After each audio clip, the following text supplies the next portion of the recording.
ഞാനൊരു ഹിന്ദു ആയിരുന്നില്ല. എനിക്ക് ആരെ വിശ്വസിക്കണമെന്നോ എനിക്ക് അറിയത്തില്ല.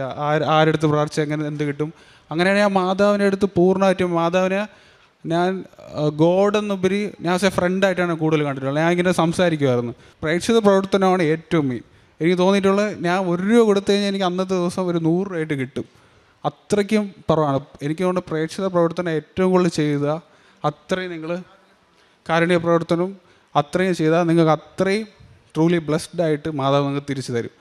ആദ്യം തന്നെ തിരുകുമാരനോടും അമ്മ മാതാവിനോടും ഞാൻ 1000 നന്ദി പറയുന്നു. എന്നെ ആൾത്താരയിൽ എത്തിച്ചതിനും എൻ്റെ സാക്ഷ്യം പറയാൻ കഴിയുന്നതിനും. ഞാൻ മുമ്പ് എൻ്റെ പേര് ആകാശ്. ഞാൻ തിരുവനന്തപുരം ജില്ലയിൽ നിന്ന് ചോര എന്ന സ്ഥലത്ത് നിന്ന് വരുന്നു. എൻ്റെ അമ്മ കാരണമാണ് ഞാൻ ഈ ഉടമ്പടിയിൽ ധ്യാനം കൂടാനും ഉടമ്പടി എടുക്കുവാനും കാരണം. അമ്മ എന്നും രാത്രിയും രാവിലെയും പ്രാർത്ഥിക്കുന്നതും അതെല്ലാം ഞാൻ കാണുമായിരുന്നു. അമ്മയോടൊപ്പം ഞാൻ പ്രാർത്ഥനയിൽ ചേരുമായിരുന്നു. എനിക്ക് ആദ്യം ഡിഗ്രി പഠിക്കുന്ന സമയത്ത് എനിക്ക് ഭയങ്കര ബുദ്ധിമുട്ടായിരുന്നു ഓരോ സബ്ജക്റ്റ് പാസ്സാവാനും. അപ്പം ഞാൻ ആ സമയത്ത് ഉടമ്പടിയിലൊന്നുമല്ല, എൻ്റെ അമ്മ പക്ഷേ ഉടമ്പടിയിലായിരുന്നു. അതിനാൽ ഞാൻ അമ്മയോടൊപ്പം പ്രാർത്ഥന കൂടുകയും അങ്ങനെ ഞാൻ ഡിഗ്രി പാസ്സാവുകയും ചെയ്തു. ഒരു സപ്ലി പോലും ഇല്ലാതെ കറക്റ്റ് ഇയർ ഔട്ടായപ്പം ഞാൻ എല്ലാ സബ്ജക്റ്റും എഴുതിയെടുത്ത് എല്ലാം പാസ്സായി. അപ്പോഴേക്കും എനിക്കൊരു വിശ്വാസം വന്നു അമ്മ മാതാവിലോട്ട്.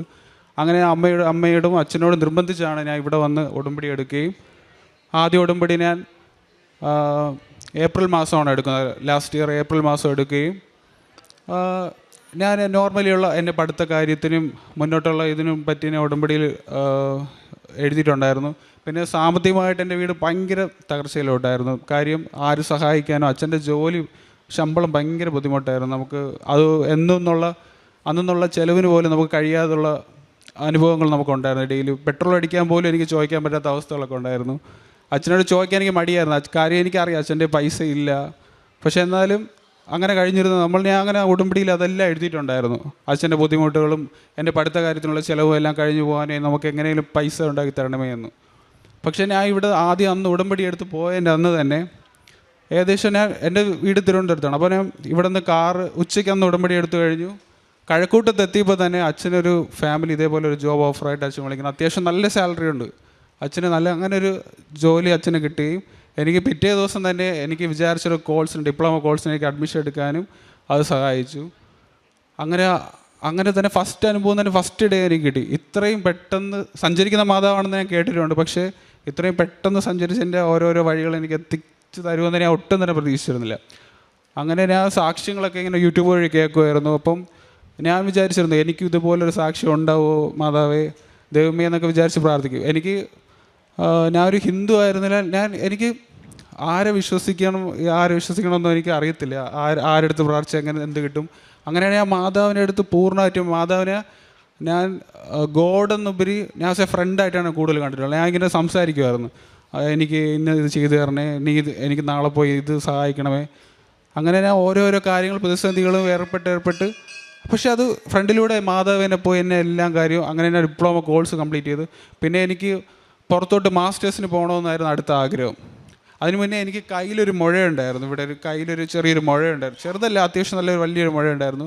ഒരു സിസ്റ്റായിരുന്നു. പക്ഷേ ഞാൻ പല ഡോക്ടേഴ്സിനെ കാണിച്ചപ്പോൾ അവർ പറഞ്ഞു നീ സർജറി ചെയ്യേണ്ടി വരും. ഒരു മിനി സർജറിയാണ്, എന്നാൽ പോലും ചെയ്യേണ്ടി വരും. അപ്പോൾ അമ്മയ്ക്ക് ഭയങ്കര ബുദ്ധിമുട്ട്. അമ്മയ്ക്ക് വെച്ചിട്ടുണ്ട് എൻ്റെ കൈ കീറി മുറിക്കുന്നു, അങ്ങനെയാണ് ഇങ്ങനെയാണ്, വേണ്ട അതൊന്നും വേണ്ട, അമ്മ മാതാവിൻ്റെ അടുത്ത് നീ ഏർപ്പിക്കുക, പ്രാർത്ഥിച്ചിട്ട് ഡെയിലി നിൻ്റെ തൈലം പുരട്ടിയിട്ട് കിടന്നാൽ മതി എന്ന് പറയും. എന്ന് ഞാൻ രാവിലെ എഴുന്നേൽക്കുമ്പോൾ തന്നെ കണ്ണു തുറക്കുമ്പോൾ നേരെ ഞാൻ എൻ്റെ കൈ തൊട്ട് അവിടെയാണ് തൊടുന്നത്. പക്ഷേ ഒരു ദിവസം രാവിലെ ഞാൻ എഴുന്നേറ്റ് നോക്കിയപ്പം എൻ്റെ കയ്യിൽ ആ മുഴയില്ല. അവിടെ ഇങ്ങനൊരു മുഴ ഉണ്ടായിരുന്നെന്ന് പോലും കാണാൻ കഴിയുന്നില്ല. അത്രയ്ക്കും ഞാൻ ട്രൂലി ബ്ലെസ്ഡ് ആയോല്ലേ, ഞാൻ ഇമ്പ്രസ്ഡ് ആയിരുന്നു. അത്രയ്ക്ക് ഞാൻ ഇങ്ങനെയൊക്കെ നടക്കുമെന്ന് വരെ വിചാരിച്ചിട്ടുണ്ട്. അങ്ങനെ അടുത്ത ഉടമ്പടി എടുത്തു. ഞാൻ ആദ്യം തന്നെ എഴുതിയിരുന്നത് എനിക്ക് വിദേശ പഠനത്തിന് എനിക്ക് മാസ്റ്റേഴ്സ് ചെയ്യണമെന്നുണ്ടായിരുന്നു. അങ്ങനെ മാസ്റ്റേഴ്സിന് ഞാൻ കാര്യം എൻ്റെ വീടിരിക്കുന്ന വേറെ 2.5 സെൻറ്റിലാണ്. അപ്പോൾ കൊളാട്രൽ ഇല്ലാതെ ലോൺ കിട്ടത്തില്ലെന്ന് എല്ലാവർക്കും അറിയാം. കൊളാട്രൽ ഇല്ലാതെ ഒരിക്കലും ലോൺ കിട്ടത്തില്ല. എന്തെങ്കിലും ഈട് വെച്ചാലേ നമുക്ക് ലോൺ എടുത്ത് പോകാൻ കഴിയത്തുള്ളൂ. എനിക്ക് സ്കോളർഷിപ്പ് കിട്ടിയെങ്കിലും അത് തികഞ്ഞില്ല, വീണ്ടും പൈസ വേണമായിരുന്നു. അപ്പോൾ അതിനാൽ ഇതേപോലെ SBI പുതിയൊരു സ്കീം തന്നെ കൊണ്ടുവന്നു. എനിക്ക് തോന്നുന്നു മാതാവായിട്ട് എനിക്ക് ഈ വർഷം കൊണ്ടുവന്നായിരിക്കും. ടോപ്പ് 100 യൂണിവേഴ്സിറ്റിയിൽ നിന്ന് അഡ്മിഷൻ കിട്ടിക്കഴിഞ്ഞാൽ 50 ലക്ഷം രൂപ ഇങ്ങോട്ട് നിന്ന് നമ്മളെ പഠിപ്പിക്കുന്നു. അങ്ങനെ ഞാൻ ടോപ്പ് 100 യൂണിവേഴ്സിറ്റി നോക്കി തിരഞ്ഞെടുത്ത് ഞാൻ എൻ്റെ സബ്ജക്റ്റ് ഞാൻ ജോഗ്രഫിയാണ് പഠിച്ചിരുന്നത്. അതിൻ്റെ ഉപരിപഠനം ഞാൻ നോക്കി അപ്ലൈ ചെയ്യുകയും ഞാൻ കഴിഞ്ഞ മാർച്ച് 10-നാണ്, ഈ വർഷം മാർച്ച് 10-നാണ് ഞാൻ വെച്ചത്, ഉടമ്പടി വെച്ചത്. അതിന് ശേഷമാണ് ഞാൻ അപ്ലൈ ചെയ്യുന്ന പോലും, ഈ യൂണിവേഴ്സിറ്റിയിലോട്ട് അപ്ലൈ ചെയ്യുന്ന പോലും. അങ്ങനെ അപ്ലൈ ചെയ്ത് എനിക്ക് അവിടെ ഓഫർ ലെറ്റർ വരികയും എല്ലാം പെട്ടെന്നായിരുന്നു. ഒരു വിത്തിൻ ഡേയ്സ് ഓരോരോ കാര്യങ്ങൾ. പിന്നെ ഞാൻ ഓഫർ ലെറ്റർ വെച്ച് ക്യാഷ് ബുക്ക് ചെയ്യും, ഒരു ബുദ്ധിമുട്ടുമില്ല. പക്ഷെ സത്യം പറഞ്ഞാൽ നമ്മളെ സാമ്പത്തിക ശേഷി വെച്ച് നമുക്ക് ഇതൊന്നും എങ്ങനെ നടന്നു പോകണമെന്ന് എനിക്ക് പോലും അറിയത്തില്ല. ഇൻഷുറൻസ് അടക്കി എല്ലാ കാര്യത്തിനും. ഇപ്പോൾ ലോൺ അപ്ലൈ ചെയ്ത പോലും എന്നും ഞാൻ എൻ്റെ കാശ് രൂപനെ എപ്പോഴും എൻ്റെ കയ്യിൽ വെച്ചേക്കും. എൻ്റെ പേഴ്സിൽ അല്ലെങ്കിൽ എൻ്റെ പോക്കറ്റിൽ എപ്പോഴും കാണും. എവിടെ പോയാലും അമ്മ പറഞ്ഞിട്ടുണ്ട് ഉപ്പ് വിതറിയിട്ടേ പോകാവുള്ളൂ. അങ്ങനെ ഉപ്പും എണ്ണയും എല്ലാം ഞാൻ പ്രാർത്ഥിച്ചിട്ടേ പോവുള്ളൂ. ഉപ്പ് ഞാൻ എവിടെ പോയാലും ഒരു പേപ്പറിലായാൽ പോലും ഞാൻ ഉപ്പ് വിതറിയിട്ടാണ് കൊടുക്കുന്നത്. ബാങ്കിലൊരു കാര്യം സബ്മിറ്റ് ചെയ്യാൻ പോലും ഉപ്പ് വിതറിയിട്ട് ഞാൻ കൊടുക്കും.